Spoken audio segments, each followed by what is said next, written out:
আসসালামু আলাইকুম, কেমন আছেন আপনারা সবাই? আশা করি ভালো আছেন। আলহামদুলিল্লাহ, আমিও অনেক বেশি ভালো আছি। আজকে আমি দেখাবো কিভাবে খুব সহজেই আপনারা চাল কুমড়ার পাতা দিয়ে মাছের ভর্তা তৈরি করতে পারেন, যা অনেক বেশি মজা হয় এবং গরম ভাতের সঙ্গে জমে যাবে।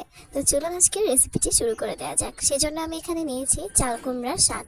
চাল কুমড়ার শাকটা আমি ভালোভাবে বেছে নিচ্ছি। চাল কুমড়ার শাকটা বেছে নেওয়া হয়ে গেলে আমি কিন্তু চাল কুমড়ার শাকটা ভালোভাবে ধুয়ে নিচ্ছি। আর আজকের রেসিপিটা আমি বোয়াল মাছ দিয়ে করব। আপনারা চাইলে যে কোনো মাছ দিয়ে করতে পারেন। এখানে আমি নিয়েছি আস্ত মরিচ, নিয়েছি আস্ত রসুন এবং পেঁয়াজ। এখন একটা করে আমি তেল দিয়ে তাতে দিয়ে দিচ্ছি পেঁয়াজ, দিয়ে দেব মরিচ এবং রসুন। এখন আমি এটাকে ভালোভাবে নেড়েচেড়ে কিছুক্ষণ ভেজে নেব। আর আজকের ভর্তা রেসিপিটা কিন্তু অনেক বেশি সহজ আর খেতে ভীষণ মজার।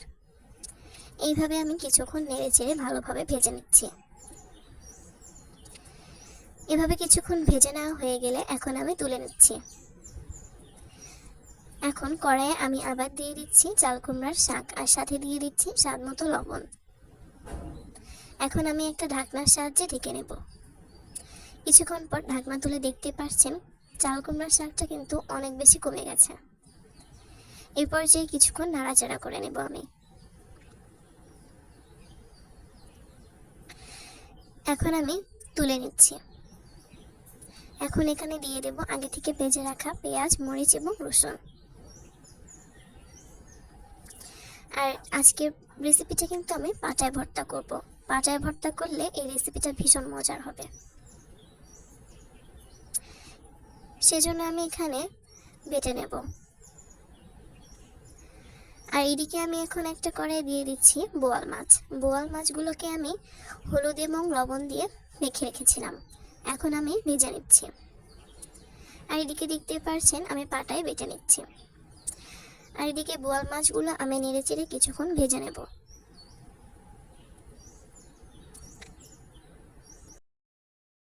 এই ভর্তাটা তৈরি করে গরম ভাতের সঙ্গে খেলে আজীবন মনে থাকবে। আপনারা একবার এই রেসিপিটা ট্রাই করে দেখবেন। তো এদিকে আমি ভালোভাবে পাটা বেটে নিয়েছি। আর এইদিকে আমি মাছগুলো ভেজে নেওয়া হয়ে গেছে। এরপর যে আমি কিন্তু মাছগুলো তুলে নিচ্ছি। মাছগুলো তুলে আমি সরাসরি পাটায় নিয়ে নিয়েছি। আর দেখতে পাচ্ছেন মাছগুলো কিন্তু অনেক বেশি গরম ছিল, হাত দেওয়া যাচ্ছিল না। দেখতে পাচ্ছেন কত বেশি ধোয়া বের হচ্ছিল।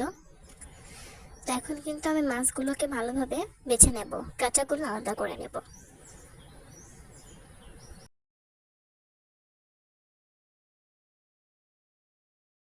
যারা আমার চ্যানেলে নতুন, আজকের রেসিপিটা আপনাদের ভালো লেগে থাকলে আমার চ্যানেলটিকে প্লিজ সাবস্ক্রাইব করে দিয়ে যাবেন, লাইক কমেন্ট শেয়ার করে দেবেন। এতে আমি সামনের দিকে এগিয়ে যাওয়ার অনুপ্রেরণা পাবো এবং আপনাদের সামনে নতুন নতুন ভিডিও তুলে ধরতে আগ্রহী হব। এইভাবে কিন্তু আমি মাছ থেকে কাঁটাগুলো আলাদা করে নিচ্ছি। মাছ থেকে যখন কাঁটাগুলো আলাদা করা হয়ে যাবে সেই পর্যায়ে মাছগুলো আমি এই শাকের সঙ্গে ভালোভাবে মিশিয়ে নিচ্ছি। এখন আমি এটাকে বেটে ভর্তা করে নিয়েছি। আর এই ভর্তাটা দেখতেই পাচ্ছেন অনেক বেশি সহজ। এইভাবে পাটায় মেখে ভর্তা করলে খেতে ভীষণ মজার লাগবে। আশা করবো আজকের রেসিপিটা আপনাদের ভালো লেগেছে। এখন আমি ভর্তাটা তৈরি হয়ে গেছে, ভর্তাটা তুলে নিচ্ছি।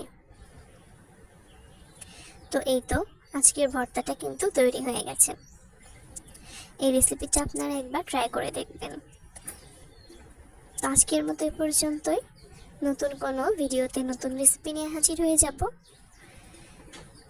আমার চ্যানেলটিকে প্লিজ সাবস্ক্রাইব করে দিবেন।